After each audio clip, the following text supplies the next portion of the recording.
सभी भक्तों को श्री शिवाय नमस्तोभ्यम हर हर महादेव ओम नमः शिवाय। 11 रुद्र वाला कुंड वाला दूसरी संतान के लिए, जो कि यदि आपको पहला पुत्र अभी तक प्राप्त नहीं हुआ है, उसके लिए जो गुरुजी ने 11 सोमवार का 11 रुद्र वाला उपाय बताया था, वो पूरा उपाय हमने आज आपको करके दिखा दिया है। इस वीडियो में वो आपको पूरा उपाय मिल जाएगा। कैसे करना है? पहले रुद्र का नाम है कपाली। वो कपाली महादेव के नाम से हमने ये उपाय किया है पहले रुद्र का। तो आपको कुंड किस प्रकार से बनाना है वो भी आज आप इस वीडियो में देख लेना, और किस प्रकार से ये उपाय करना है वो भी आज आप इस वीडियो में देख सकते हैं। तो चलिए अब आपको हम दिखाते हैं पूरा उपाय। पर उससे पहले वीडियो को लाइक कर दो, चैनल को सब्सक्राइब कर दो, वीडियो को अधिक से अधिक लोगों के पास में शेयर कर दीजिए, ताकि जिनको भी अभी तक दूसरा पुत्र या फिर दूसरी संतान प्राप्त नहीं हुई है पहली संतान के बाद, या आपकी जो पहली संतान है वो लड़की है और आपकी इच्छा है पुत्र प्राप्ति की दूसरी संतान के रूप में, तो आप जरूर से जरूर ये उपाय कीजिए। जिनको दूसरा पुत्र प्राप्त नहीं हो रहा, दूसरी संतान प्राप्त नहीं हो रही, 15 वर्ष बीत चुके हैं, 10 वर्ष बीत चुके हैं, उनके लिए ये उपाय विशेष है। तो ये उपाय 11 रुद्रों वाला उपाय है, जो कि 11 सोमवार किया जाता है। बेलपत्री के वृक्ष के नीचे आपको एक कुंड का निर्माण करना है। जैसा कि आप देख रहे हो, अब मैं बेलपत्री के वृक्ष के नीचे एक कुंड का निर्माण कर रहा हूँ। इसी प्रकार से आपको एक कुंड का निर्माण करना है। कुंड का निर्माण करने के बाद में इस कुंड में आपको जल भरना है, और उस जल को उसके बाद में आपको खीर का प्रसाद बनाना है और एक दीप प्रज्वलित करना है। ये उपाय 11 सोमवार का है, और 11 सोमवार आपको ये उपाय करना है 11 रुद्रों के नाम से। यदि किसी सोमवार को आप ये उपाय नहीं कर सकते या नहीं कर पाते हो, तो कोई बात नहीं, आप अगले सोमवार के दिन इस उपाय को अवश्य ही कर सकते हैं। एक कुंड का आपको निर्माण बनाना है बेलपत्री के वृक्ष के नीचे। 11 रुद्र है, और 11 रुद्रों के नाम, पहला जो रुद्र है उसमें उनका नाम है कपाली महादेव या कपाली रुद्र। उनके नाम से आपको ये उपाय करना है। इस उपाय को करने के बाद जैसे आप कुंड का निर्माण करोगे, और कुंड का निर्माण करने के बाद में पहले आपको आपके हाथ धो लेने हैं। इसके बाद में आपको स्वच्छ जल इस कुंड के अंदर डालना है। कुंड बनाने के बाद कुंड में स्वच्छ जल डालना है। स्वच्छ जल डालने के बाद में एक बेलपत्र कुंड के सम्मुख में समर्पित करना है। समर्पित करने के बाद में जो प्रसाद आपने बनाया है खीर का, यदि आप खीर का प्रसाद नहीं बना सकते किसी भी कारणवश, तो फिर आप दूध में ही शक्कर डाल लीजिए और उस दूध को कुंड के सम्मुख में रख लीजिए। पर प्रयास कीजिए कि थोड़ी सी खीर का प्रसाद बना लें। उसके बाद में आपको इस कुंड में जल भर देना है, स्वच्छ जल, जैसे कि आप देख रहे हो। स्वच्छ जल भरने के बाद में थोड़ी देर बाद जल स्वच्छ हो जाता है, मिट्टी जो होती है वो नीचे बैठ जाती है, पानी स्वच्छ हो जाता है। मैंने भी इस कुंड के जल को पिया है, आचमन किया है। यदि आपको लगता है कि जल स्वच्छ नहीं है, तो आप जल निकाल लीजिए और उसके बाद में उस जल को छान कर पी सकते हैं, यदि आपको ऐसा लगता है कि जल स्वच्छ नहीं है। पर मैंने जब उपाय करा तो यहीं पर जल को पिया है इस कुंड में से। तो इसके बाद में आपको दीप प्रज्वलित करना है। पहले खीर का प्रसाद रखना है, फिर दीप प्रज्वलित करना है। दीप प्रज्वलित करने के बाद में कुंड को प्रणाम करना है, कपाली महादेव का नाम लेना है, दूसरी संतान की आपको प्रार्थना करनी है।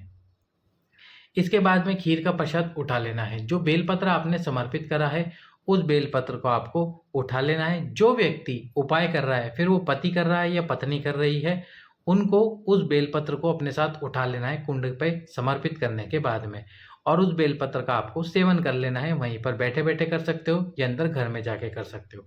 देख सकते हो आप, बेलपत्र हमने समर्पित कर दिया है, और बेलपत्र खाने के बाद में जो प्रसाद है उस प्रसाद को रख लीजिए। अब इसके बाद में रात्रि को जब पति और पत्नी दोनों सोएंगे, तो सोते समय आपको वो जो प्रसाद है खीर वाला, उस खीर वाले प्रसाद को आधा आधा दोनों को खा लेना है। लगातार 11 सोमवार 11 रुद्रों के नाम से आपको ये उपाय करना है। एक बात और, यदि आपको ऐसा लगता है कि जल थोड़ा अस्वच्छ है, यानी कि जल स्वच्छ नहीं है, तो एक बार जल डाल दीजिए, वो सारा जल जमीन के अंदर मिट्टी के अंदर चला जाएगा। इसके बाद में दूसरी बार जल डालिए, और इसके बाद में तीसरी बार उस कुंड में जल भर दीजिए। जब तीसरी बार आप जल भरोगे तो ये जल बिल्कुल स्वच्छ हो जाएगा, क्योंकि थोड़ा समय लगेगा कुंड के जल को स्वच्छ होने में। बाकी और दूसरा कोई अल्टरनेट गुरुजी ने अभी तो नहीं बताया। आप कुंड का निर्माण कीजिए। कुंड का निर्माण करने के बाद में इसमें से थोड़ा सा जल ले लीजिए। जिस प्रकार से मैंने थोड़ा सा जल लिया है इसमें से, ये जल स्वच्छ है, मैंने स्वयं पिया है इस जल को, तो आप भी इस जल को पी सकते हो। यदि संतान प्राप्ति की कामना है तो थोड़ा सा जल आपको आचमन करना होगा और थोड़ा सा जल अपने पति के लिए, यदि पति कर रहे हैं, पत्नी कर रही है उपाय, और यदि पति कर रहे हैं तो अपनी पत्नी के लिए इस जल को ले लीजिए। जल को लेने के बाद में आपको वो जल अपने पति या पत्नी को पिलाना है। 11 सोमवार लगातार आपको इसी प्रकार से कुंड का निर्माण करना है और कुंड का निर्माण करने के बाद में 11 रुद्रों के नाम से और 11 महादेव यानी कि 11 रुद्रों के नाम से, जो महादेव के 11 रुद्र है उनके नाम से आपको 11 सोमवार ये उपाय करना है। 5वें या छठे ही सोमवार में आपकी जो मनोकामना है संतान प्राप्ति की, उसका उपाय, उसकी का वो कामना आपकी पूर्ण होगी। 5वें या छठे सोमवार में ही आप गर्भवती होंगी और आप जो दूसरे संतान की कामना कई वर्षों से कर रहे हैं, 5 वर्ष, 10 वर्ष या 15 वर्ष बीत चुके हैं, डॉक्टर ने मना कर दिया फिर भी आपको संतान प्राप्त नहीं हो रही है, तो ये उपाय करने से निश्चित रूप से आपको संतान की प्राप्ति होगी। यदि आपको कुछ प्रश्न जानना हो या प्रश्न पूछना हो तो आप कमेंट में हमें प्रश्न लिख दीजिए। आप देख सकते हैं कुंड में से मैं जल ले रहा हूँ पीने के लिए और इस जल का मैंने सेवन किया है। इसी प्रकार से आपको कुंड में से जल लेना है, छोटा सा कुंड का निर्माण करना है और खीर का प्रसाद कुंड के सम्मुख में रख दिया। देख सकते हैं आप, ये खीर बनाई है हमने, खीर का प्रसाद बनाया है और इस खीर के प्रसाद को अब अपने साथ में ले जाएंगे।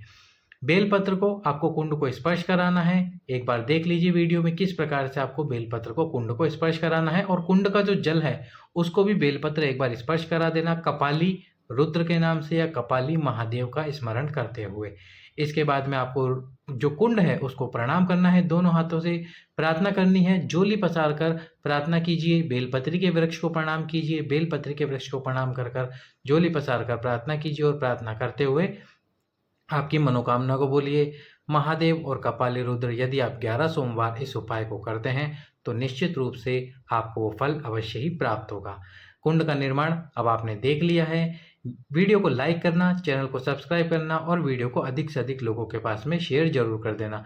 अब हम आपको दिखाने वाले बेलपत्री का वो वृक्ष जिसके नीचे हम उपाय करते हैं, यही वो बेलपत्री का वृक्ष है। ये वृक्ष बेलपत्री का जिसके नीचे हम बैठते हैं और इसकी छांव हमारे ऊपर पड़ती है। आप देख सकते हो कुंड में भी जल समाप्त हो गया है। इस प्रकार जब जल समाप्त हो जाए और आप उपाय करना प्रारंभ करो तो फिर से कुंड के अंदर जल डाल सकते हैं और जल डालकर आप ये उपाय कर सकते हैं। सभी भक्तों को श्री शिवाय नमस्तुभ्यम। हर हर महादेव।